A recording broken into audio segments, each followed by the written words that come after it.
have you ever asked the question, what would I tell my younger self if I had the opportunity? And that's what we're talking about today. Yes. And first of all, let me say this, because you guys are such wonderful people. You are in so many different ways, but we're kind of having a takeover show today. Yes, because our friends Joyce and Chris Kane and Lisa Harper are going to kind of take over this episode. If anybody's going to take over a show, it feels like it should be them. Yeah, I was kind of like, I think I can let Chris Kane, I feel like I was more like, she could be me. I was going to know which one of you that was. That was Chris Kane. That was my Chris Kane. But if we're going to seriously, it was an honor to absolutely to have them sit on our lovely pink couch and really just share all kinds of knowledge. It was fantastic. I was back there let me take notes. Yeah, me too. So this is from our women's conference, our very most recent women's conference. We had this opportunity to kind of have a girl chat discussion there, share it with everybody, and now we want to share it with you too. But like you guys said, there was so much just powerful stuff for life lessons of all different phases of life. And we asked those questions like, okay, what would you tell your teenage self? What would you tell your motherhood self? Yeah. What, all the different questions and so many different things that we were able to get into a lot of different angles of life. Yeah. And it was interesting because they all have such different perspective, which is why we all love doing this too, because we're learning from each other and just to hear from them who they grew up differently in different ages. It was so good. So I'm like you. I'm like, oh, I got it. Yeah, that too. Oh, got it. Well, to even hear Joyce say, you guys will hear it. She said she didn't even start having fun until she was 50. Yeah. I'm just now 41. So it's there's a lot of fun ahead. I have and to see how full her life is at her age even now, it was just something exciting to see and super hopeful. It made me full of hope and joy to see wow, I still have so much time, to do things. So it was good to. I'm going to talk to her for just a second. Yeah. So if you could just. She's not here. Yeah. Disappear. Jane, I'm going to chat for just a quick second. We got to talk real quick. We got. Wait a minute. Listen, but I can't speak. We're going to talk about you, but you don't need to know about this. Can we just talk about how great the host was? Yes, she was kind of a baddie on there. She did a really good job. She did really great, moderating that and to keep that conversation moving. Because you know what? One thing I know, you got to be some type of host. If you can keep 3 preachers, that's right. Because all of them can preach. Okay, I'm talking about 45 to minutes to an hour. They can go. She got them going. But she got them going. That takes a special skill. So, well, how fun to be able to talk with this group and just laugh and realize how we all have so much in common. Yeah. And involving the 15,000, however many women that were there too. It's just like sitting in a great big living room with all your best friends. Absolutely. It was really special. It felt very intimate, even though there were so many people in there, because we were connecting. Yeah. And we needed it. It was fun to see people responding to almost like a talk it out. I think because we never get to see people. We envision you guys all here listening. We're like, I hope they're listening. I hope they're laughing. I hope they think we're funny.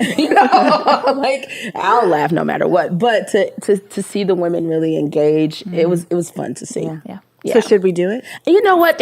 We've all done this together before because we have Joyce's Talking Out podcast. You've all been on it. Love it. And it's so fun when you guys are with us. We have a blast.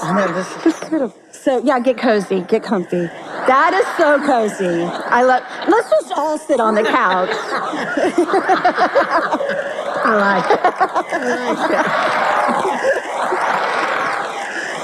it. All right. We are going to be talking about what you would tell your younger self. So there has been advancements in technology, and there is now a way to text yourself messages back in time. Wow.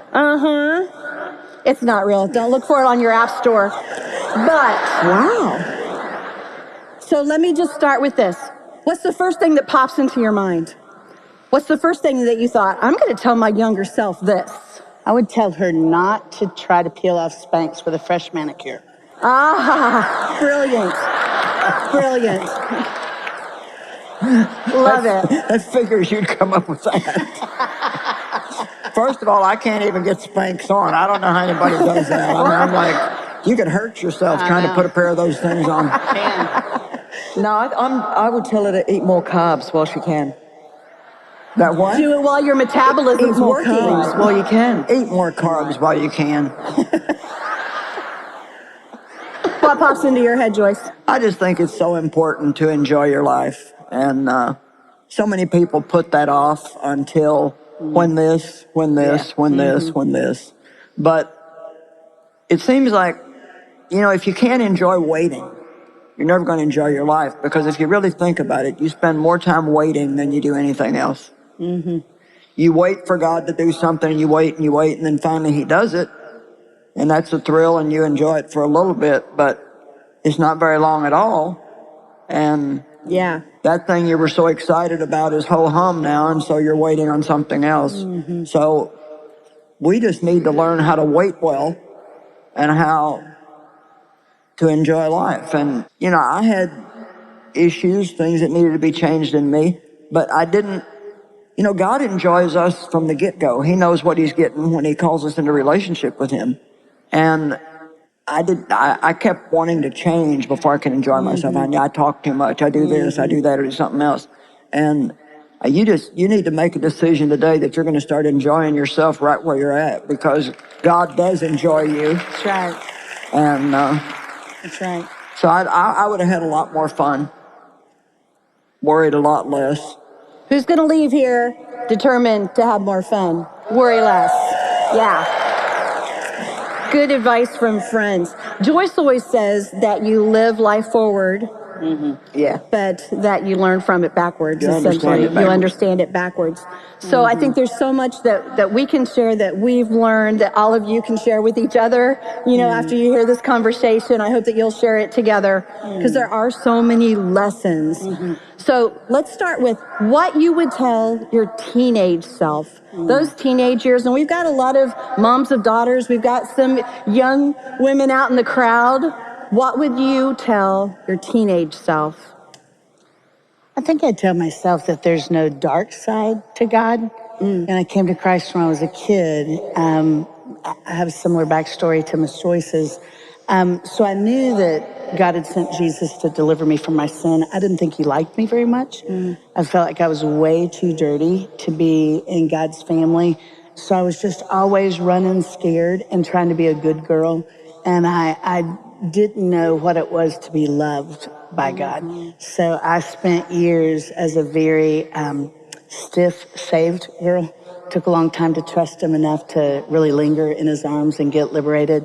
Yeah. And I was always afraid somebody would look under the hood, and find me wanting. And I think I would just open my own hood a lot sooner. Me too. I echo that. And I'd also say, because I was so not normal, I'm way more normal now than I was back then. Really? I would have told her it's okay. God has a place in His kingdom for someone like you. I mean, I was so like you. That's why we're so connected at the womb. And so, because I was just not like the other girls. I didn't, my mum would get devastated because she'd take me to the store to buy me dolls, and I'd be in the book section or in the sports section. And back in my day, because I'm elderly, that was very odd. That was not what girls did. And so I spent so much time, I remember thinking, why did you make me a girl? Why did you make me, why couldn't I be like my brothers? Because we came from a staunch Greek family where the men were everything, and a woman was very secondary.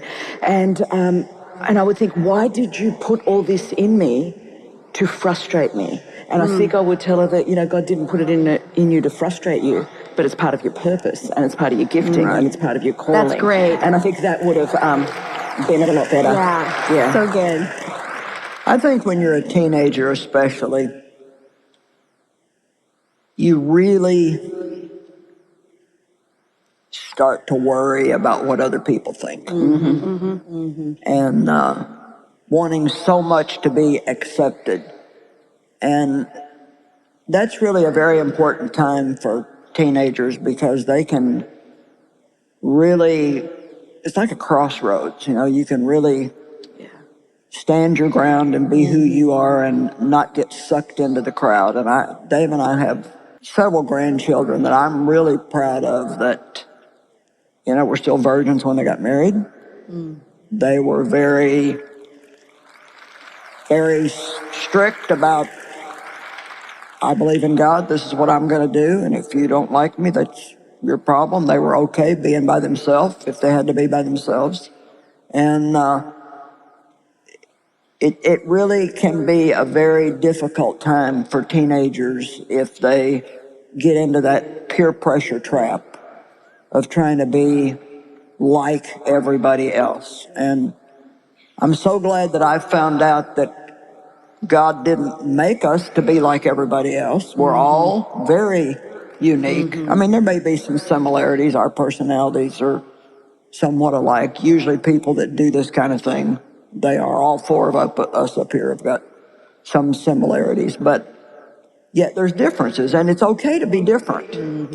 And maybe some of you are still trying to figure that out. You're still trying to be like somebody else, and I tell you, it's just the biggest waste of time because you got to be you. Everybody else is already taken.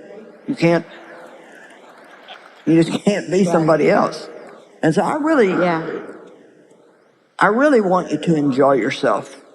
I didn't start enjoying myself until I was probably in my 50s and still learning. I think I've finally got that one, but I felt so bad about myself, guilty all the time and always coming up short because I wasn't what somebody else wasn't like you. Maybe I didn't sense it so much in my teenage years as my young adult years, but I just wasn't like other women. I didn't like a lot of the things they liked. They were all going to home decorating parties, and I wanted to stay home and learn how to cast out devils. I just wasn't like them, and so because I wasn't like them, I thought there was something wrong with me. And I just want to tell you loud and clear, there is not something wrong with you because you are not like somebody else. Right. Yeah. Please get that. Yeah. Right. I would tell my younger self to risk it. It's great. I would say live big. Tell the boy you think he's cute. Right. Don't be afraid and just put yourself out there because no matter what happens, even that rejection, Right. you'll learn through it. Right. So I would love to tell my younger self that. Okay. What would you tell your younger mother self? Because you've all learned so much and you're all in different stages, which I love, of where you are in your motherhood journey. Missy's how old? Missy's 13. Missy's 13.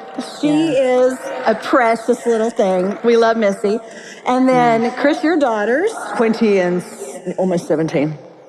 And Joyce has one of everything. Oh, yeah. My baby is 42.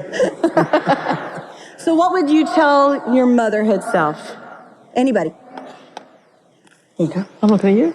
I became a mom really late in life. I became a mother through the miracle of adoption, the exact same season I was going through menopause. So I was a real sweaty young mother. And I feel like I've had Missy home from Haiti for 8.5 years, and I think I've made every single mistake known to motherhood in that 8.5 years. But I love her so much, and she's tangible grace. She's not my hope. Jesus is my hope.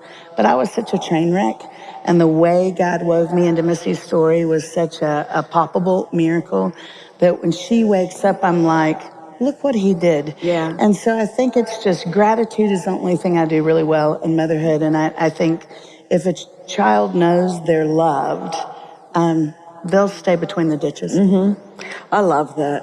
I would tell her firstly, there will come a day you will sleep again. Yeah. There is sleep in the future. That's a really important message. I think it is, because it's like, if you just know you Hang will. on. It's coming. And just to chill out And don't major on minors, because it really doesn't. A lot of the stuff you think is going to matter, it's not going to matter. I'm going to set someone free.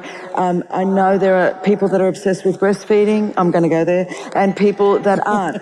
Just do you, boo. Whatever suits you, it's okay. So that's, and I just think we get so caught up, and again, it comes back to the comparison thing, like, am I doing it like someone else? And so you have to understand, I would also say, because I was 40 as well when, 35 and 40 when I had my kids, already in full-time global ministry, so I wasn't like a 20-year-old mother in that different season, and I would have been just a little bit more gentle on myself, like, don't understand that it's a unique journey for every mother.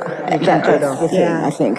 Yeah. And I think I'd tell her not to be surprised. I grew up, my mom's Baptist to the bone, my dad's Assembly of God, so I grew up kind of Baptist-costal, which means I want to dance in worship, but I have very questionable rhythm. But we were taught, I thought if I said a word that's not in the Bible, there's a grease tube that led straight to the hot place. I was shocked when I became a mom how many bad words. If somebody messed with my kid, it's like, I will cut you. And so young mamas, don't say bad words.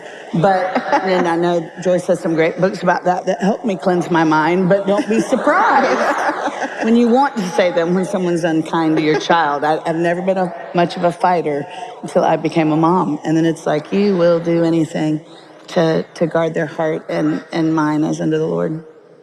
I wish I would have known then that everybody's different, and I didn't.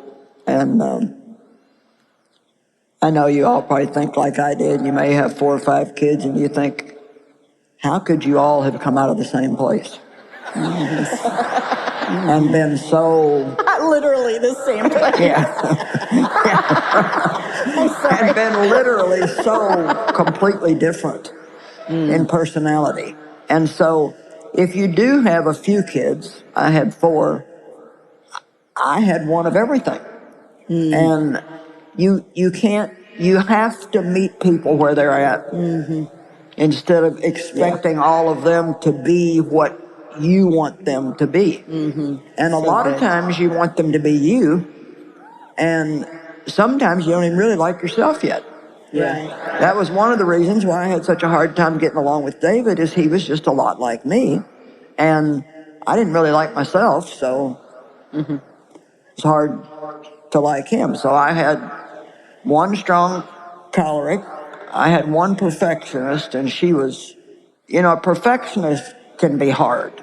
I mean, they're so hard on themselves, and you love them so much, and you don't want to see them go through the things they go through. And then I had one full-blown sanguine. I mean, I don't care what you did to him, he'd have a good time with it. And if I remember one time sending him out to sweep the back porch, and I looked around, and he's out there dancing with the broom, and I thought, Lord God. He hated school. I was so happy when he finally got out of school. I had to hire a private tutor and stick her right in his face to get him through school. There's no talk about college. I'll give you a job, but there's no talk about college. And I love what the Apostle Paul said. He said, I've learned, to the Jew, I'm a Jew, to the Greek, I'm a Greek.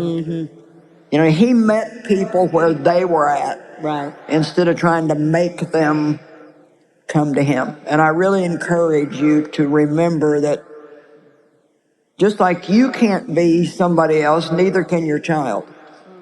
And you need to celebrate who they are and not make them feel like there's something wrong with them. Don't ever compare one of your kids with another one.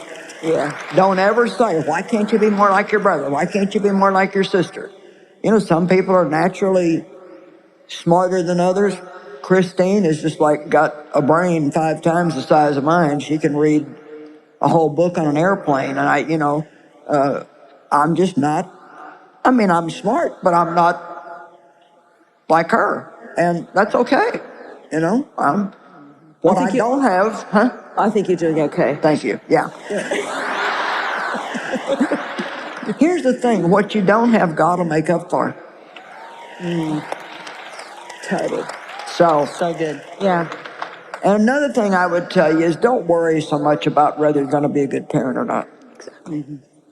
You know, I had the worst example anybody could have, and even my daughter has told me several times, she said, I am really amazed that you did such a good job raising us considering how you were raised.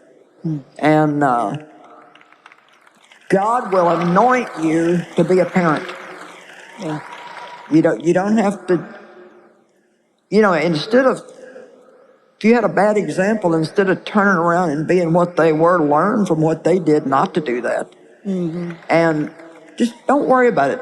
Take it easy. I thought, my one daughter, some of my kids, I thought, are they ever going to be able to even get a job? I didn't know if they'd ever even be able to leave home and survive, And now they take care of me. Yeah. And so just chill. They'll make it. That reminds me because, when your kids are different and you're going through different stages of motherhood, there's always a time, I hope always, it'll make me feel better if there's always a time that as a mom, you say, I don't like that one right now. This person is hard to love right now. And so I think it's so important to realize that every stage changes. Yeah. That whatever hard time you're going through, it's going to shift. God's going to help you through it. He's going to help them through it. Hold on and wait. And he's going to bring you around. That reminds me, we asked some of you for questions as well. And Joyce, this question's for you, and I love it. It says, Joyce, I love your book, Loving People Who Are Hard to Love. What should I do if I'm the one who's hard to love? Well, first of all, knowing that puts you miles ahead of anybody else. So you're already on your way to freedom if you know that. And I get that because I was hard to love. And knowing that you are gives you an advantage because now all you need to do is start having some good conversations with God and realize that everything is not going to change all at once. The wonderful thing about the Holy Spirit is he's a gentle healer. Yeah, beautiful. And he never, see, if we try to do it ourselves, we try to do way too much at one time. It's like, I talk too much, and I this too much, and I that too much, and I'm not this, and I thought I needed to be a better wife and a better mother, and I needed to be more artsy and crafty and have a garden and make my family's clothes, and I needed to be sweet like, my pastor's wife, and I tried to be sweet, and none of it just worked. It just didn't work. I still am, you've got a basic temperament, and God can change some of our moral behavior, but he's not gonna make you something that you're not. And Sorry, Chris is cracking up. Chris is just thinking of, I'll just let you guys figure this out. What are you saying? What? You're the sweetest person I know. Oh, I'm the sweetest person you know. Yeah, that's because you only see me twice a year.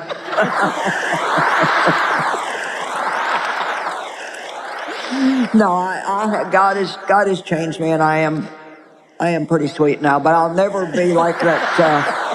I tried to have a real sweet, soft voice, and I really tried that, and people would go like, "What are you doing?"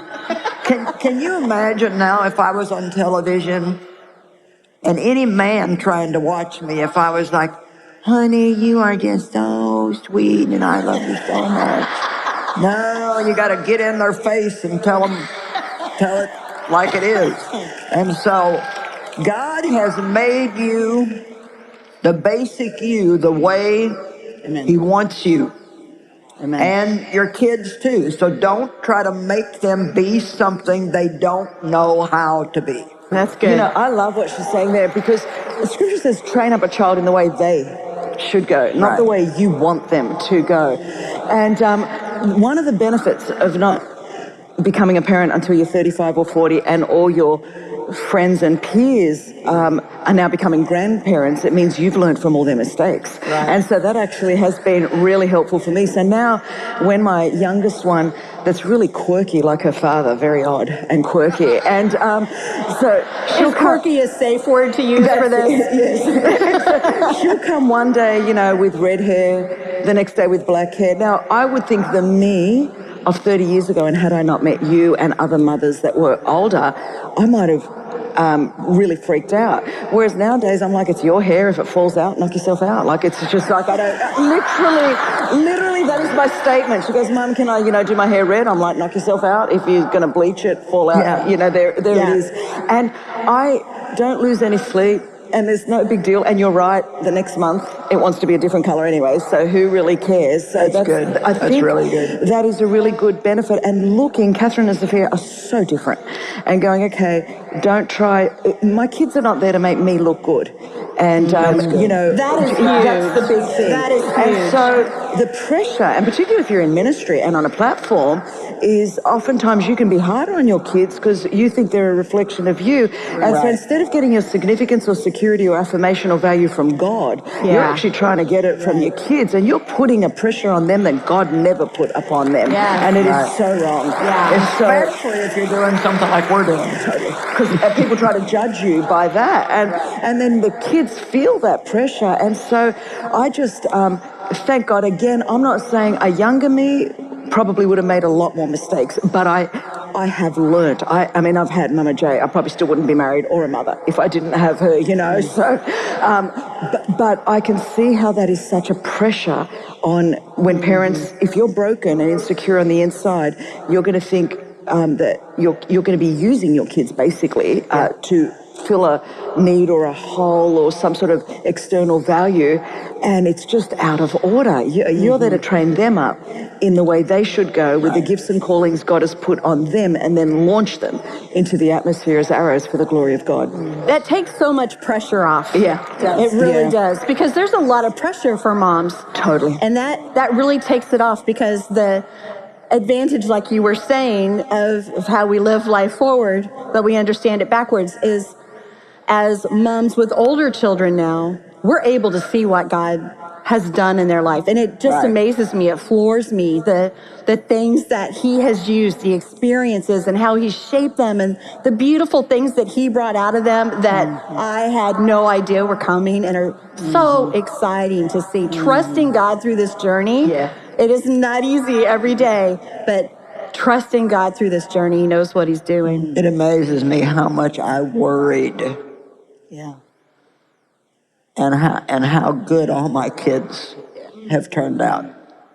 It's just chill and relax.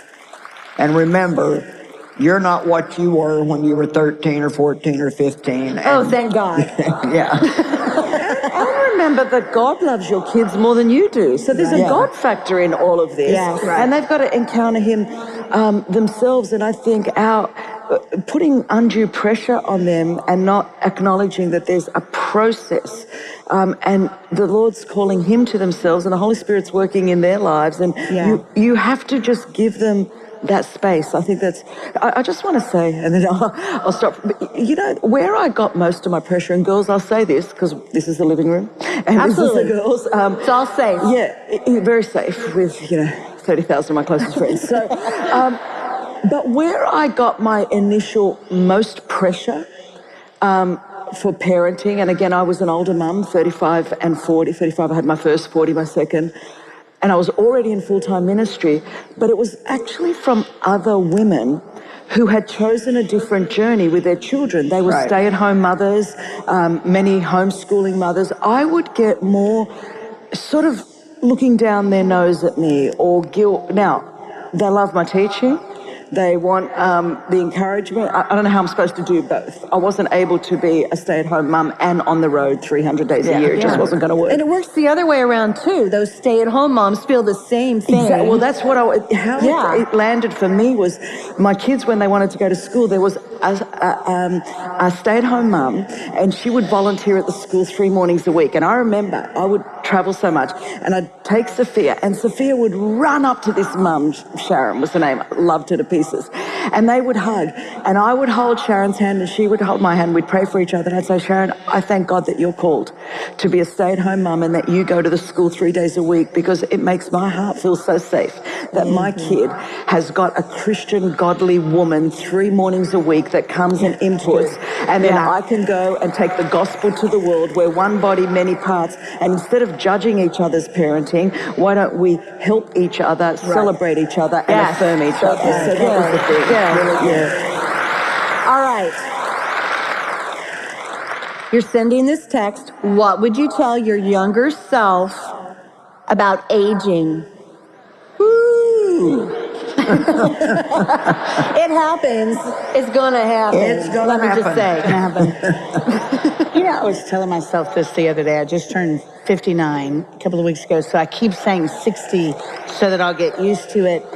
It gets better because walking with Jesus gets better. You become more convinced that he really does love us.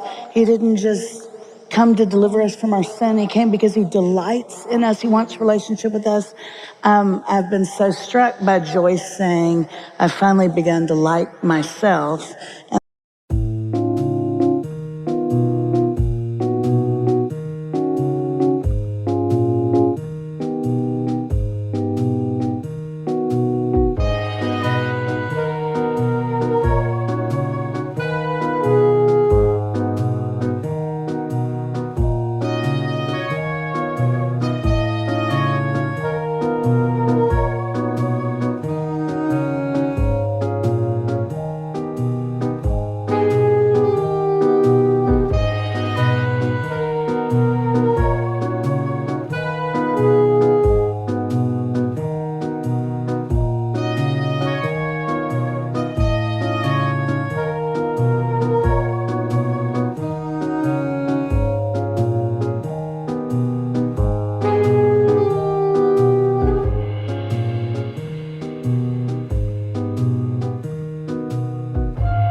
And that's not any kind of self-help. It's Bible. Yeah. It's biblical narrative all through and through.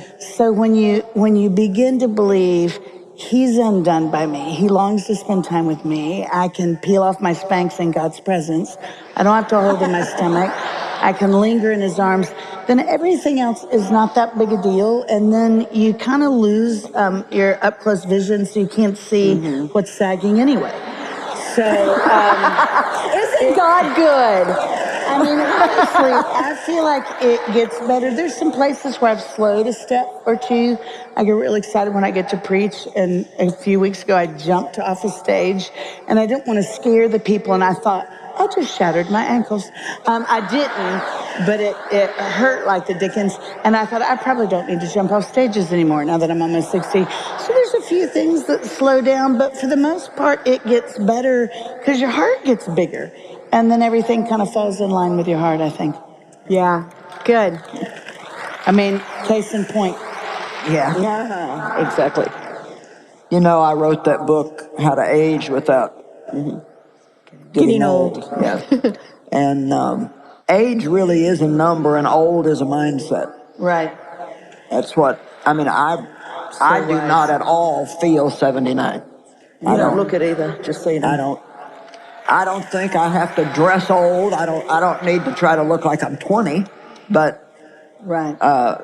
you have to be willing to make changes. Right. Yeah. And when this conference is over, I'm going to be tired because I give everything that I have when I'm doing it. And so 25 years ago, when the conference was over, I'd go shopping. Now, I'll rest, and I've found out that even one day is not enough. I need two. Yeah. And so anybody who thinks that they can just keep doing the same thing forever is just foolish. Yeah. You have to make changes. And one thing I'll tell you, if you want to be in good shape as you get older, you need to start when you're young taking care of yourself. Totally. When you think you don't need to. Oh, I don't need to work out. I look good. I don't, man, I didn't start working out till I was 62. I wish I would have started sooner. And I do a lot of things now in order to be able to do this. I just started having somebody come. I'm getting professionally stretched. Not to get taller, but to be able to keep moving. And That's great. if I do, get down on the platform, I want to be able to get up. I don't want, I want somebody to have to come and carry me up. And so you need to make an investment in yourself. A lot of people wait until they're sick to do anything about it. And the whole idea is to do something before you get to that point. I think that's key. I think a key part of why I have so much energy still and can keep going is I've been working out since my early, well, always. I haven't actually not. Happy birthday. I'm 56 today, so how is that for me? So I've had my last 25 years of birthdays with Joyce at the women's conference, so I feel like I'm home for my birthday anyway. And so, but at 56, I probably feel stronger than I ever have. I mean, I'm climbing more mountains than I've ever done. I feel stronger and healthier by the grace of God and fitter, but there's a commitment. And I agree with needing more recovery time now. Just being, I'm riding in Joyce's slipstream. So basically anything she's learned at 70, she's told me at 50. And I think, thank God, I've got it 20 years earlier. And so if you listen to her honestly, it works. That's the deal. And I'm sure that's why I'm flourishing now. So I'd be like, don't get scared of aging. We live in a youth-obsessed, youth idolatry culture. And as chicks especially, we like to hide women when they get older. I mean, that's the cultural narrative. That's not the biblical narrative, because we go from faith to faith, from grace to grace, and from glory to glory. So it just gets better and better and better with God. It really does. Good. I'd like to add just the tiniest of caveats, because I love to work out and I love chips and queso. And so sometimes I get caught between the two. I just like to throw in leather pants, because there's something about giving yourself a reward if you don't love working out. And leather pants when you're older, I grew up in a pretty rigid Christian environment, so I feel like I'm really being wild with leather pants. And then I bought a motorcycle, and there's something about that too. Just do something fun. So part of that is I'm single, so I think the leather pants and the motorcycle lead to endorphins as well. But give yourself little goals. Don't set, I'm going to run a marathon tomorrow. Set, I'm going to get out of the house and walk around the block tomorrow. Give yourself In goals. your leather pants? Well, leather pants help me burn off a little bit of water weight. They do. I tried on a pair of leather pants the other day, and I just said, I can't pull this off. It's just not me. Of course you can. Oh, you look great in leather pants. If I walked up here in leather pants, it would sound like ducks were being killed.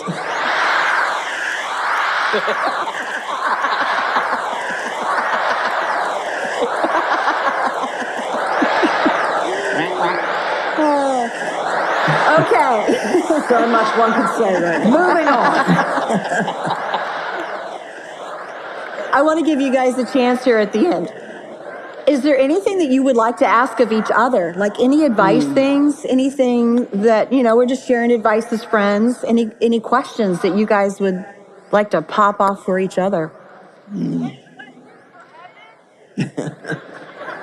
If not, that's okay. I have another question. Well, I would. Joyce, from getting to watch you from the cheap seats for all these years, you have such a, I've never seen your passion for Jesus or your love for God's word. How have you kept walking so straight toward the Lord, just basic? When you get up in the morning those days that you don't want to lead a global ministry, that you barely want to open your Bible, what is that besides discipline and a gift from the Holy Spirit? Okay, hoping I don't sound overly super spiritual, because I'm very sincere. I really, really, really love God. I mean, I'm ruined for anything else. Yeah. And this is just my thing, but I don't get involved in a whole lot of stuff and with a whole lot of people. I really kind of feel like I belong to the Lord. I'm called to do something that is pretty major, and I really, really, really want to do it right. I don't ever want to make God ashamed, or I really want to do it right. And every morning when I get up, and I can say every morning, I get my coffee and I go and I spend anywhere from 1 to 3 hours with the Lord. And it's different every day. You know, it's not, I mean, I've never seen Jesus walk into the room. I don't have a lot of spiritual dreams. And, you know, it's like, it's my relationship with God is pretty ordinary, but it's very comfortable. You know, it's like I know that he loves me and I know that he accepts me the way I am. And I've finally grown to the point where I believe he's pleased with me. And I just think if you always keep God first in everything, if you always, listen, you don't have time not to have time for God. Right. You just, Great. the best way in the world, I remember many years ago when I was working in ministry, I was so proud of myself that I worked for a church. And God spoke to me one morning. He said, you work for me, but you don't spend any time with me. And see, just because you're in ministry, that doesn't make up. See, I've learned my ministry is a job that God has given me to do, but he still requires me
to be a regular Christian in my everyday life. When I do random acts of kindness, which I'm very fond of, I don't do that because I'm a minister. I do it because I'm a child of God. Right.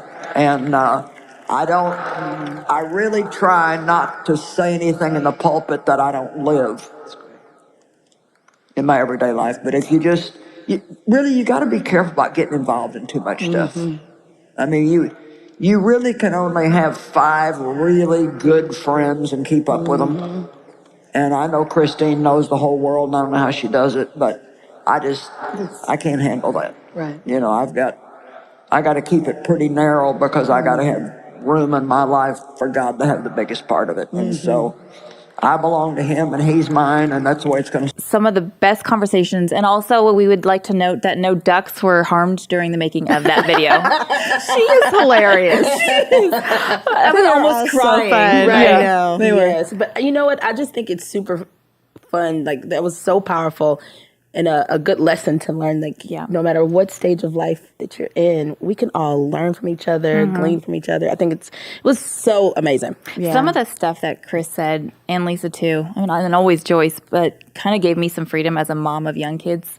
Like, those are some things that I need to be reminded of, and that I should take some pressure off myself, and I don't need to be like every other mom, and I need to run in my lane and not feel the need to compare so much. So that was really important for me to hear. It's all goodies. One note you would tell your younger self, either one of you, both of you? Calm down. Just take a breath. That's a good one. Yeah. Things change. Be flexible. And it's okay. And it's okay. Yeah, that's really good. Yeah.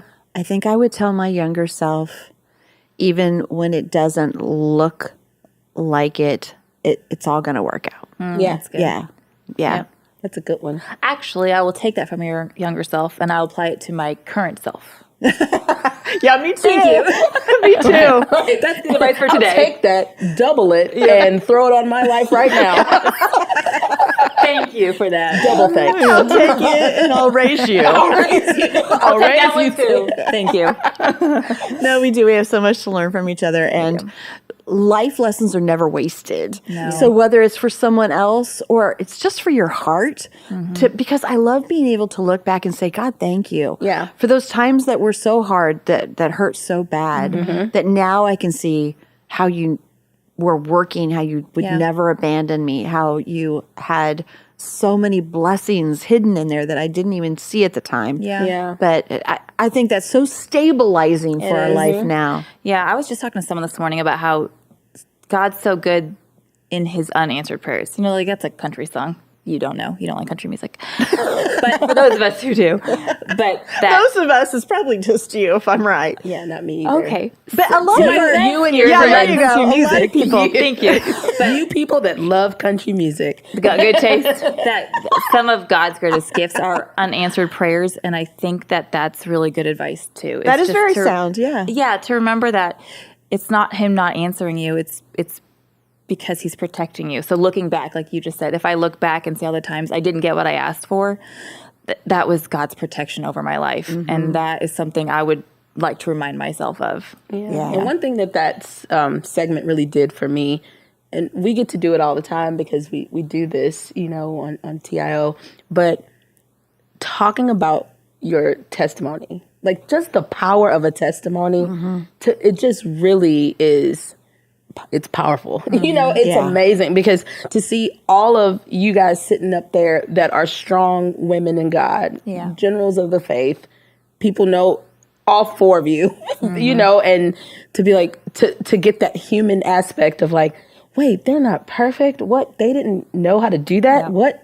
It just humanizes Christianity. And so I think it's That needs to important, happen. you know, we need to have more of that. And another thing that I thought was super powerful, none of you really live in the same vicinity. Like, it's not like you all live in the same area. So that means that just because you can still have those kind of deep conversations with like-minded people. Oh, sure. I just say that as a tip to like some of our friends. Like, you don't have, we get to do this because we do live in the same area and we get to do it all often, you know. However, people, if you share your stories and talk about Jesus with people, you know, find friends to talk about it because you don't know whose life you're in. Like everything that was shared on that platform was so powerful and so impactful, and that those testimonies really encouraged me, you know, like personally. So Share it with the person on the plane next to you. exactly. I mean, unless they're God will asleep. open opportunities. You know, they can't get away though.